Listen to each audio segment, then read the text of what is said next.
Hey, it's Rob Levy again, and I'm back. And I wanted to talk about something interesting this time, and that's I've come up with a list of 5 items, got them all written down right here, that really aren't true. I mean, I'm busting a bunch of myths about what's going on in the market today and how I can be in a competitive situation as a buyer. So here's the first one. Is it better to be pre-approved after you find the perfect home to buy? A lot of buyers have been asking us that. Well, let's go ahead and make an offer on a house and then we'll get pre-approved. And the answer is no. And the reason is the seller probably won't even consider your offer. You see, other buyers are making offers on houses and they're actually pre-approved with a lender. And what that really means is that they've verified the income, they've verified the employment, they've verified the credit history and so on, so that you're a strong buyer. So I, as an agent representing you as a buyer, can go into the seller and present an offer and say, look, they're not paying cash, which, by the way, it's difficult to beat cash offers. But here's what we do have. They've already been to the lender. They've already verified employment. They've already verified their bank deposits. They've checked the credit. The credit's good. And here's this letter from the lender right here, and it says that they're pre-approved to buy a loan. And by pre-approved, there's a big difference between pre-approved and pre-qualified. Pre-qualified is you go to the bank and you pick up the phone, let's say, and call the bank and say, hey, I make this, my debts are this, what can I get? And they say, oh, heck, you should be able to get a $450,000 loan. Well, that's not the same thing as being a pre-approved. And that's what's incredibly important here. So that's why it's important to do that. Number two is always start with the lowest offer when buying a home. No, that doesn't necessarily work in this market right now. As I'd mentioned in a previous video, we're definitely in a seller's market all across the United States.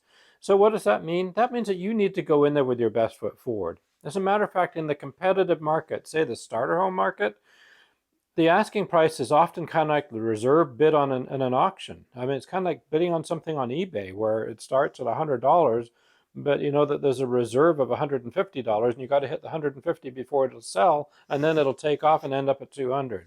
That's kind of the same thing going on here. So you need to go in with your best foot forward to even be considered. You see, a lot of the lower offers are probably going to be kicked out by the seller and the seller's agent.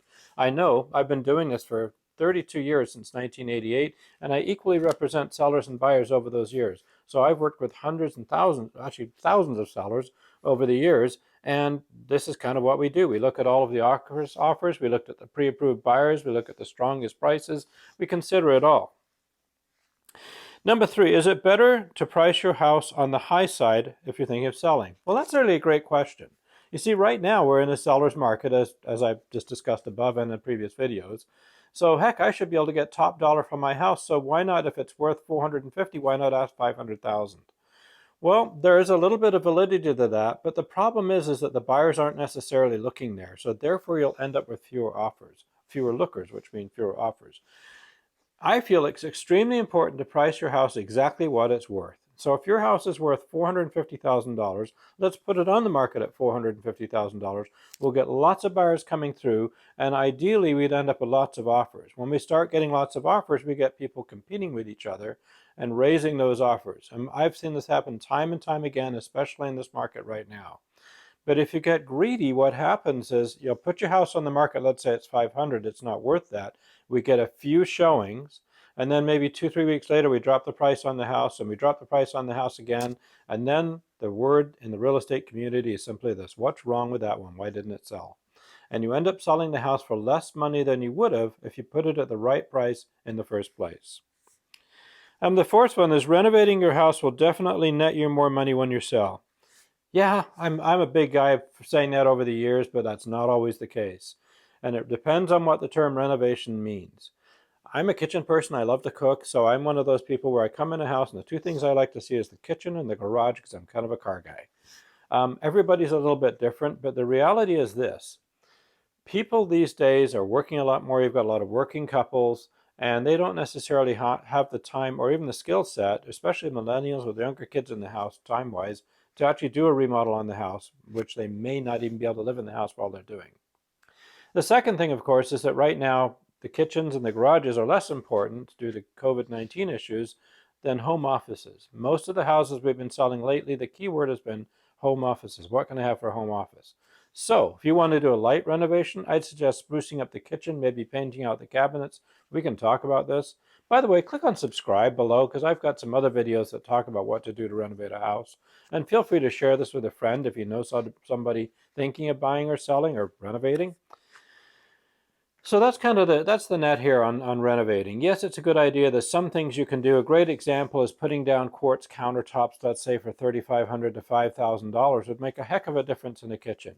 But one of the things you don't want to get into doing is, let's say you want to replace the cabinets. Well, now you've got to replace the counters and the backsplash and the sink that goes under the counters and the faucet that's on top of the sink. Now all the appliances look bad. And what type of appliances do I put in?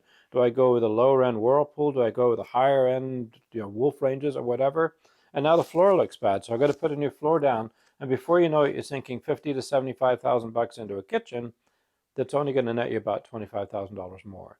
And that's what we don't want to see happening. And the fifth one is it safe to skip the home inspection if the house looks good?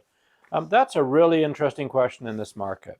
So again, have I done that? Yes, I've done that with some of my clients when representing a buyer, but only if it's like a builder or a contractor or somebody who's done this multiple times before and knows what to look for. You see, it's very dangerous. And last week is a great example of one that we just did. We made an offer on a house for a client, an expensive house, a luxury home. It was a 1950s home. It needed a lot of work. It hadn't had anything done to it since, well, 1950s. And we did a home inspection. They were paying cash, but we refused to waive the home inspection. And the seller eventually allowed us to get their offer through with the home inspection.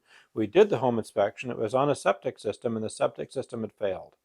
And the city of Portland, in this particular case, charged about $50,000 just for the permits to hook up the sewer, not to mention decommissioning the septic tank and also running a line all the way around out to the street. The second thing that we discovered in the home inspection is there was a previous fire in the attic, and they'd rebuilt the attic and the structure holding the roof up, and it was failing. So in reality, this house needed about $100,000 worth of repairs. That would not have been discovered if there wasn't a home inspection. We were able to go to the seller and do some negotiating and get the price to change. So while you could check the boxes and say that you're going to waive a home inspection, I would strongly advise against doing that. So those are kind of the 5 myths that have come up recently. People ask me questions about, whether they should or shouldn't do, and I thought I'd share them with you here on this video. If you've got any questions, you can see our information's right here on the screen. My team and I, we've been doing this since 1988. That's 32 years as of this recording. We've sold an awful lot of houses. We've gone through 4 recessions. There isn't much we haven't seen when it comes to repairs, things that need to be done, competitive advantages for sellers, things we can do for buyers to make you competitive when you're making an offer. So give us a ring or reach out to us via the link here. Thank you so much for watching these videos. And again, please subscribe to the videos and click on share and share it with a friend. Thanks very much.